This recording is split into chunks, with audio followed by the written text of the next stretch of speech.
Okay, hello friends and welcome to another webcast from Edge by Ascential.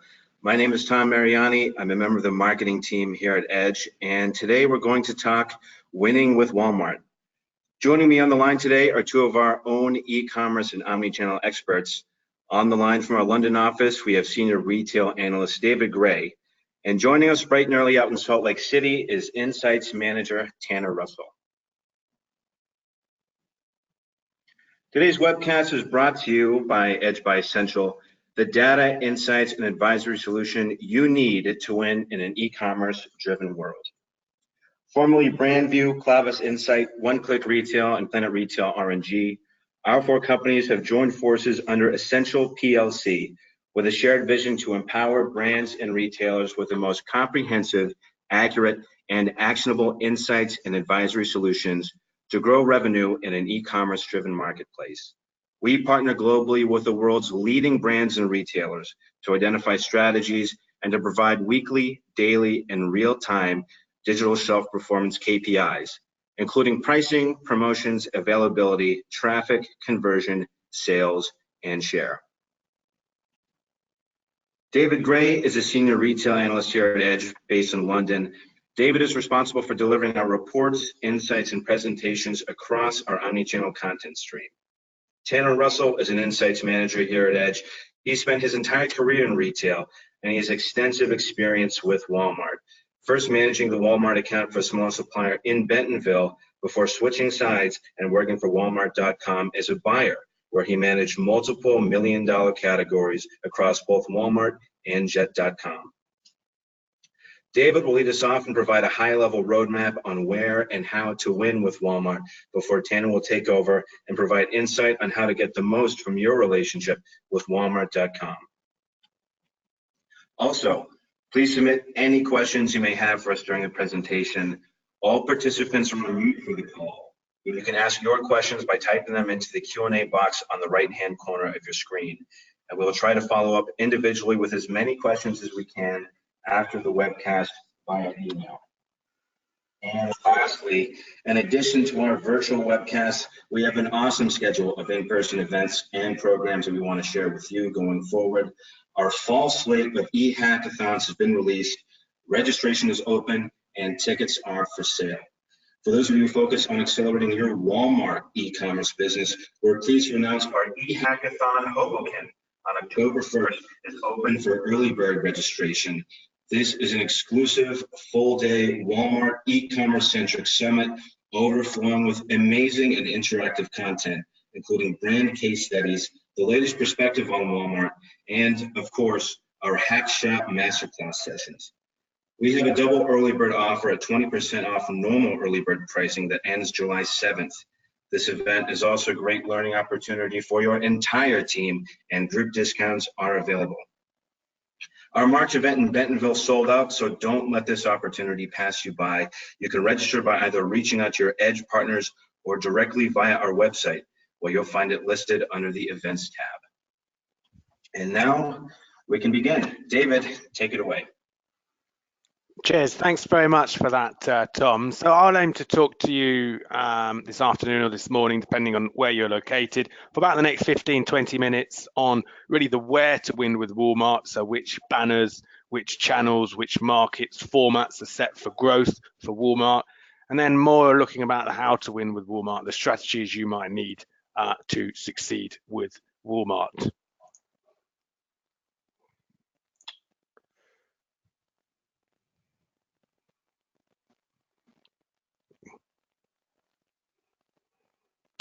So in terms of, just to kick this off, in terms of these are sort of Walmart's 4 key strategic priorities, building a captive ecosystem, through some of these acquisitions of some of these clothing brands, these clothing businesses, Bonobos, Eloki, Bare Necessities, Flipkart in India, they've recently acquired too. So really building this ecosystem that Walmart has established.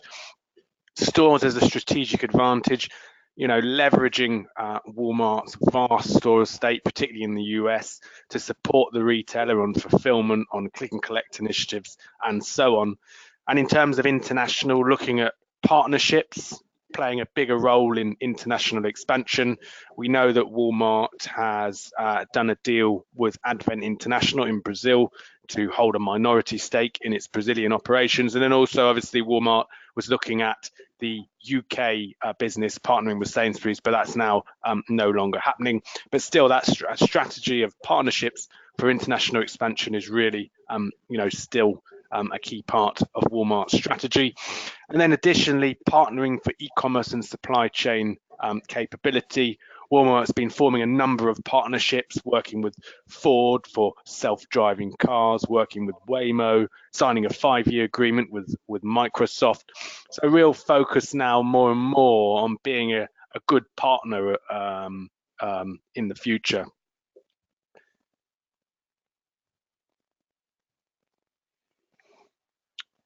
And I'm gonna talk you through about 5 or 6 chart-based slides to give you an idea of which markets, channels, formats, banners are set for growth. And as we go through that, you'll see some of these. You'll see this framework throughout. Where we highlight the prioritized areas. Those are really the high-value bits of Walmart's business, but also the growing quickly. In terms of manage, these are the high-value, low-medium growth bits of the business. Engage, low value, but could be a big opportunity in the future. And then the monitor area, not so important really, those lower value, low growth areas.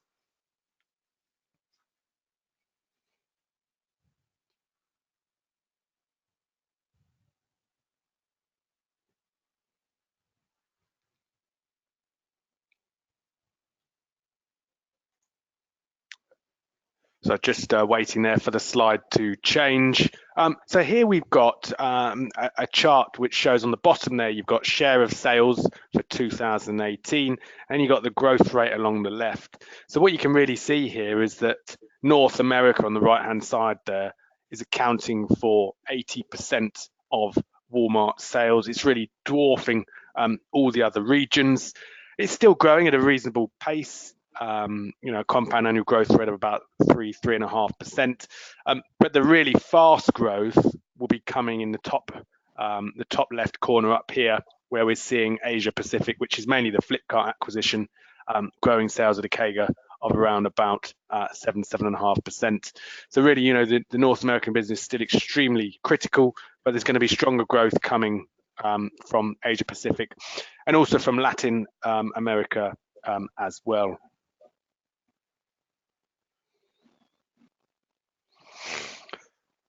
And digging a bit deeper to look at this by market. So this is all about future growth by market. So you can see the future growth projections 5 years out.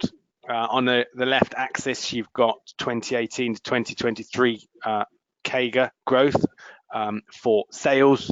And the bottom axis, you've got share of sales added. So you can see really that, the US market, in terms of share of sales added, is still extremely important.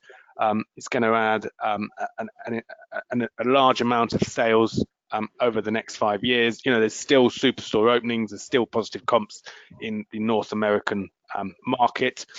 In terms of the second largest market, which is the UK there, down in the bottom left corner, that's suffering a bit more of a subdued outlook, with sales growing much more slowly. And then of course there's India in the top corner there, which is growing rapidly on the back of the Flipkart acquisition.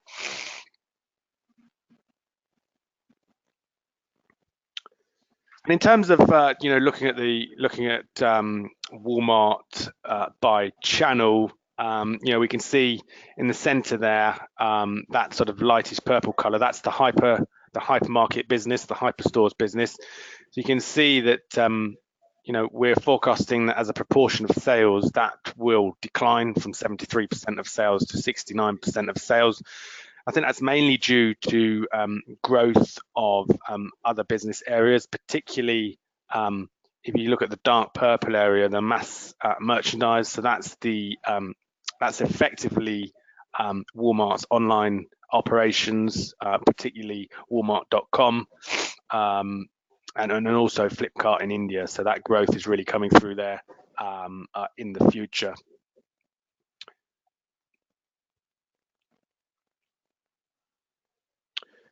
And here we plotted here a chart showing store-based sales versus e-commerce sales. So you can see the line on the top there, those are the store-based sales, which are on an upward trajectory. And you can see the line along the bottom, starting off at 12 billion in the corner, going up to 72 billion. Those are the e-commerce sales. The story is really that e-commerce is going to grow much more quickly for Walmart than store-based sales. You can see a big boost around 2017, 2018, going from 21 billion to 36 billion for e-commerce sales. That's down to acquisition, of course, Flipkart in India.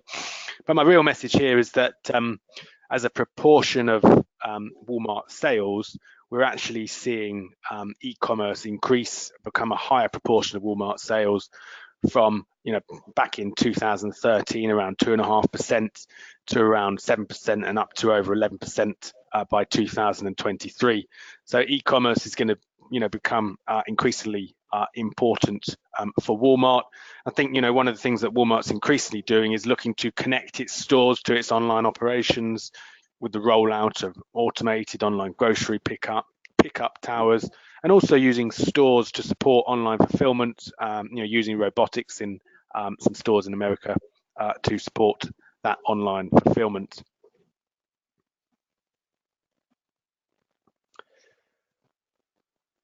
In terms of looking at, these are Walmart's top 5 banners by sales in 2018 versus 2023. The circles on the top are the compound annual growth rates. So you can see really the message really here is the critical importance of the supercenter business. That's not going to change. We're still forecasting growth for that business. But in the bottom right hand corner, Walmart.com, you can see that that's going to become more significant with a very high compound annual growth rate of almost 16%. So superstores still important, but a lot of growth coming from those .com operations in the future. If we look in a bit more detail at .com, what does that look like for the particular e-commerce banners? Well, you can see, there's 2 banners that really dwarf all the others. There's the Walmart.com business, which is forecast to more than double sales over the next 5 years. So very, very big opportunity there. And of course, there's also the Indian operation Flipkart, which could be a chance for traditional Walmart suppliers to access that growing Indian market and the growing Indian middle classes. So really strong growth across the board for all of these .com businesses. Also Jet.com, doubling sales from $2 billion US to $4 billion over 5 years. So a story of growth within e-commerce.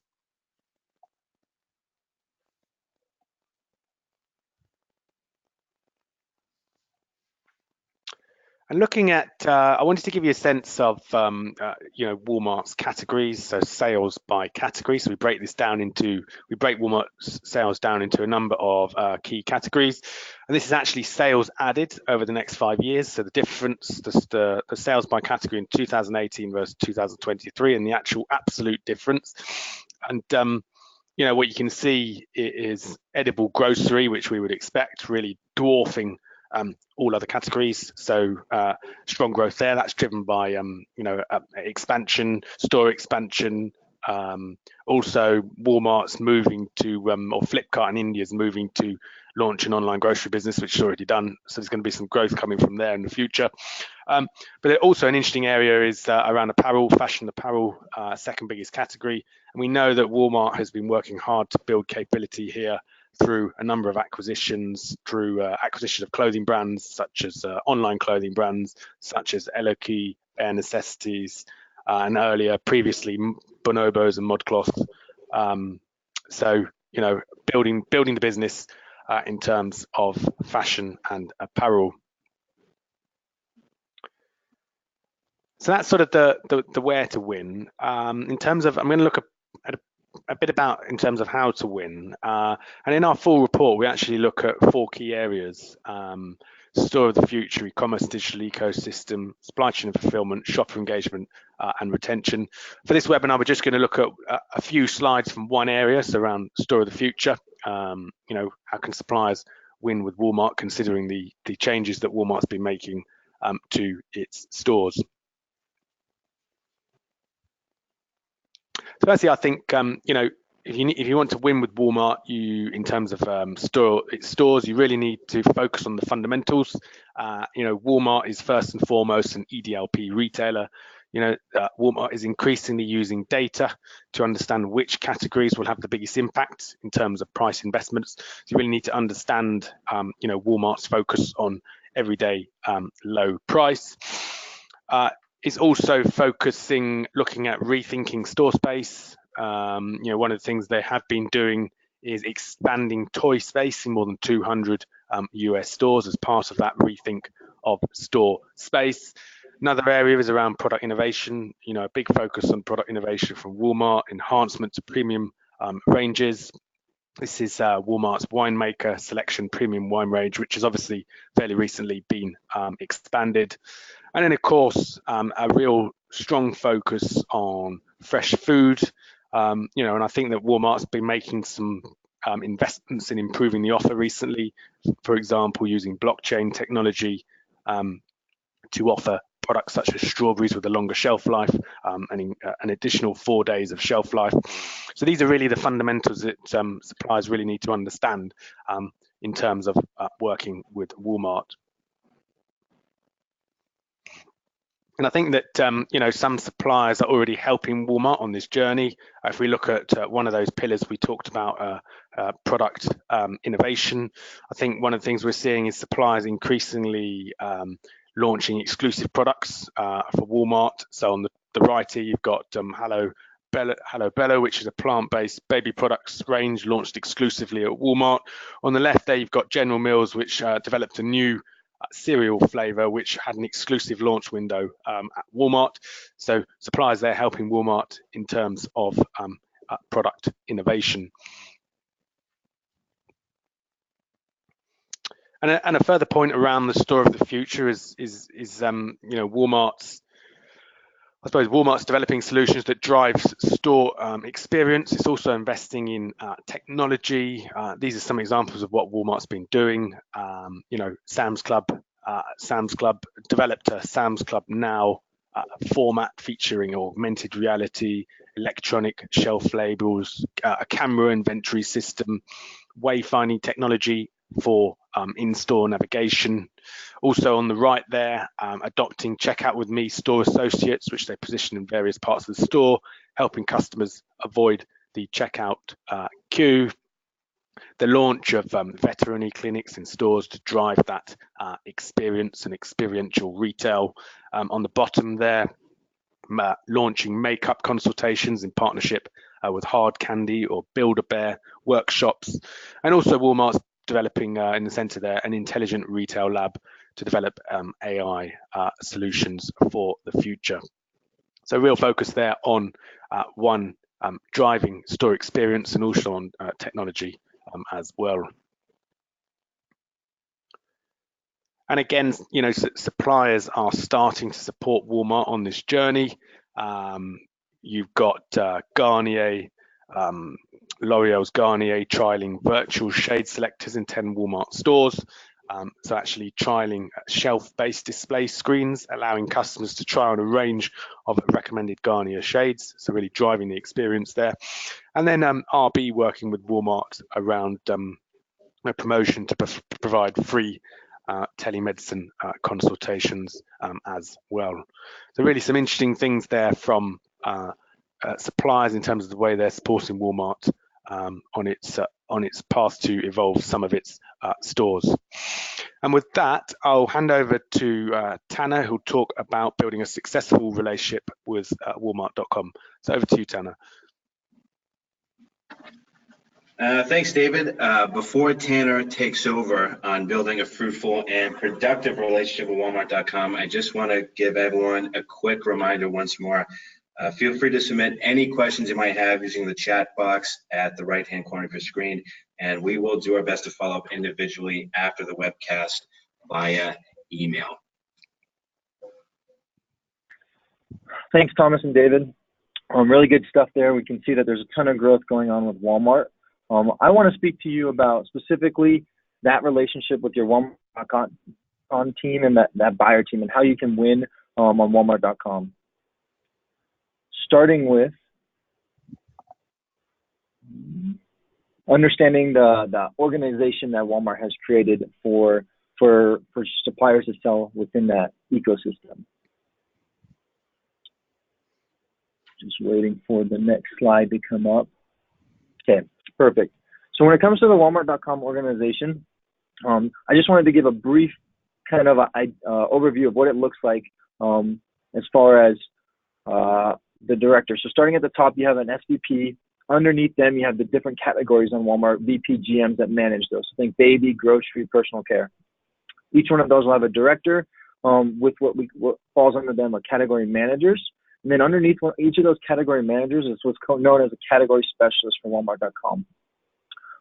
Along with that, there's a ton of other technical things and merchandising assistants and VAPs. But the main focus I wanted to talk about was this category specialist. This individual is the main buyer for Walmart.com, is the main point of contact for many suppliers when it comes to Walmart. So it's a person that's kind of lower on the totem pole, but they do have a lot of power. What I mean by that is if we look at what they do, this category this specialist, they're managing both a Walmart.com and a Jet.com business. So this is your gatekeeper to getting onto Walmart.com, to getting onto Jet.com, and to having success. They have control over basically every single aspect of that experience. So any type of buyer, they're the same as any other type of buyer. Excuse me. They manage cost, price, site placements, so where items show up on the site. They can even control search results, your co-ops and any other type of investments you're trying to make, down to even replenishment and POs. So this is a main point of contact for you. One call out that a lot of people don't realize when they're working with Walmart is that if you do have stored items, so items that you are selling in the store and you're selling them on .com, those items are actually going to be handled by your store buyer. They're going to be your point of contact for that. But any items that you're trying to sell on Walmart.com exclusively or not in the stores, this category specialist is going to manage a lot of that, all of the important aspects. In my opinion, this relationship is the most important thing when it comes to success on Walmart. Obviously, you have to have a good product and you have to know your audience. But after having a product, making sure that you have a good relationship with your buyer and understanding their needs can bring a lot of success to Walmart and to your business. So just to give you a high overview, I wanted to show you really what they control. So the buyer on any Walmart page that they manage, any category, they're going to control all the things that are showing up on the site. This, what we call the catapult item, they have complete control of choosing what that item is. Underneath that, we have what's called an N-up or a 3-up in this case, basically helping with the shopper experience. As a buyer, they can control what shows up in that area, even down to the search results at the bottom of the page. That buyer has control of which items are showing up, number 1, number 2, number 3, number 4. Obviously, there is some algorithms driven, but they do have the abilities to override that. And then they also control that shopper experience on the left-hand navigation. So a buyer really has a ton of control, not only of getting you onto the site, but actually where you show up on the site and how can you be successful on the site. So basically, what can we do to have a good relationship? And how can we help our buyer? Because when we help our buyer is going to be more willing to help us. A couple things would be knowing their goals, being transparent, having good communication, and then minimizing your asks, and then helping where you can. For this brief presentation, I'm really going to be focusing on understanding their goals.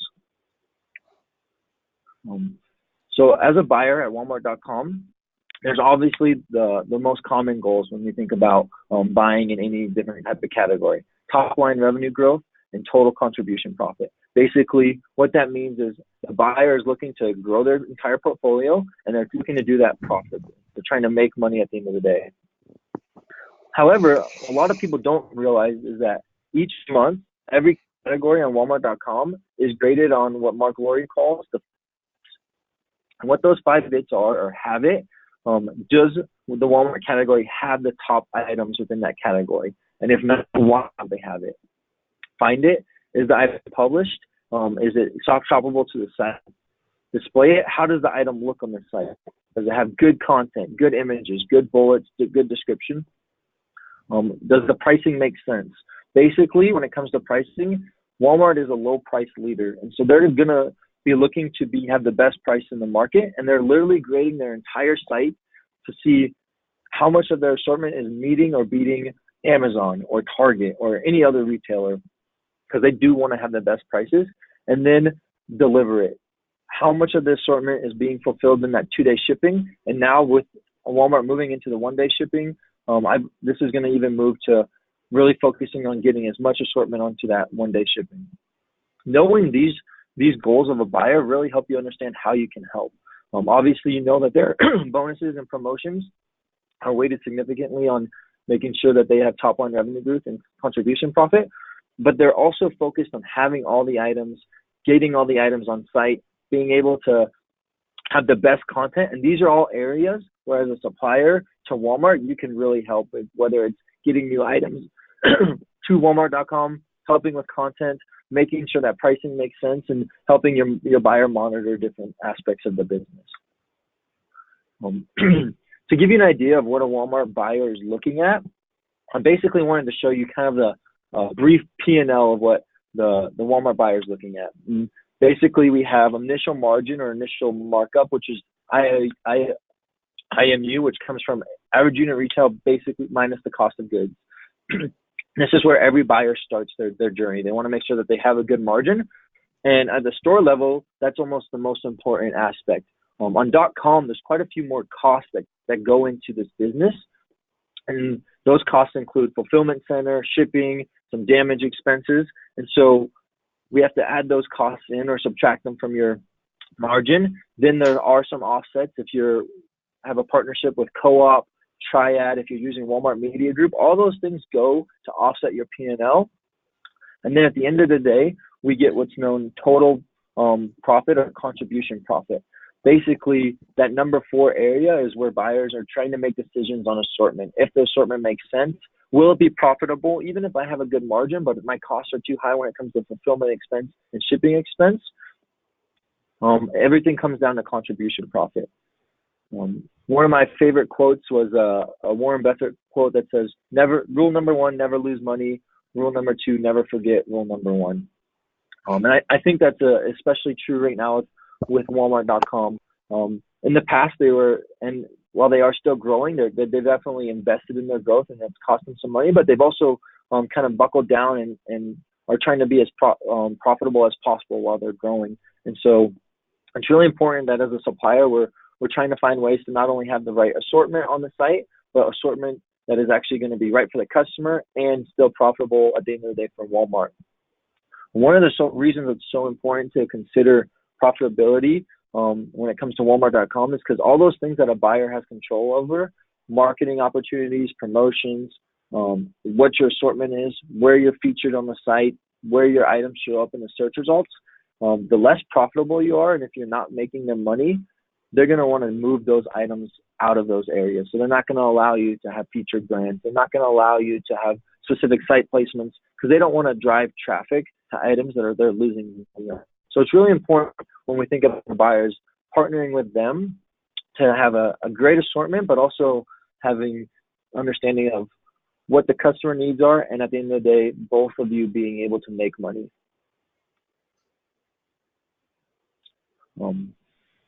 With it being this kind of the end of the middle of the year, a lot of suppliers right now are going through some of the different negotiations. They're trying to figure out how to work with their buyers and what they need to do moving forward, or they're making plans for the next 6 months and the next year.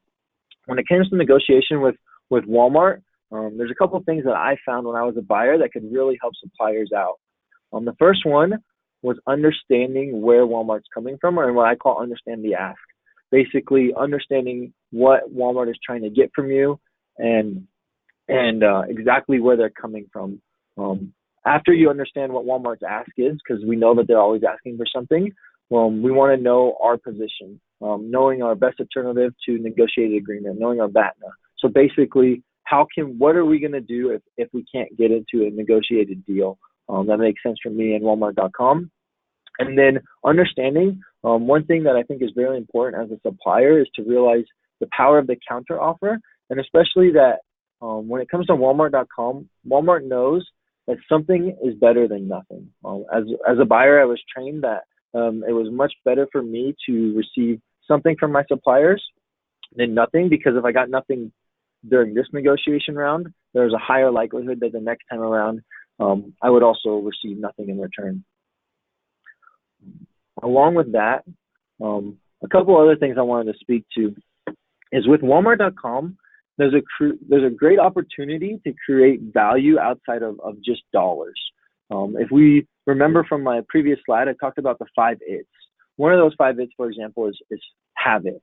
One of the great things you can do within Walmart is, instead of offering them money, or if they're asking for co-op or marketing dollars, is could you offer an exclusive item to what David was saying earlier, a new item that's exclusive to Walmart, or an item that you have in your portfolio that's maybe not on Walmart right now, because those items are really key to Walmart's success, and they really want those items. So you could replace a lot of dollars with new items that are missing from the current Walmart assortment.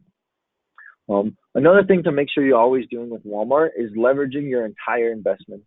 Walmart.com is its own ecosystem. It's its own kind of its own smaller business within the entire Walmart framework, but that doesn't mean what you're doing in the stores and other aspects of the Walmart business don't count and they don't matter. If you're spending a lot of money in the stores to drive traffic to both store sales and .com sales, those things matter. And you need to make sure that you're using those as leverages whenever it comes to negotiations or asks. At the end of the day, when it comes to Walmart, you always want to have a healthy partnership, and you want to be able to work together. With that being said, if Walmart's asking for something from you, it's very fair for you to ask for something in return. A lot of times we think of just getting an item on the site, but we know that buyers have a lot of control. So you can get access to extra data. If online grocery is a big deal, you could ask for that data. Will they give it to you? They may or may not, but that's something to ask for. Site placements, making sure that if you're going to give them a new item, you have good site placement on the site. Search results. If you are really investing in their business, it's perfectly fair to ask them your items closer to the top for keywords, even having a catapult or creating a brand page on Walmart. And the reality is, all of those things cost very little to the buyer outside of a couple of 30 minutes of their day, but they could be huge to you and to your team to help drive sales. So when it comes to Walmart, there's tons of different things to do, but remember that relationship with your buyer is extremely important. The better that relationship is, the more likely that you're going to be able to have not only items on the site, but you're also going to be able to get better site placement, better search results, items featured, brand pages. All those things go back to that relationship with your buyer.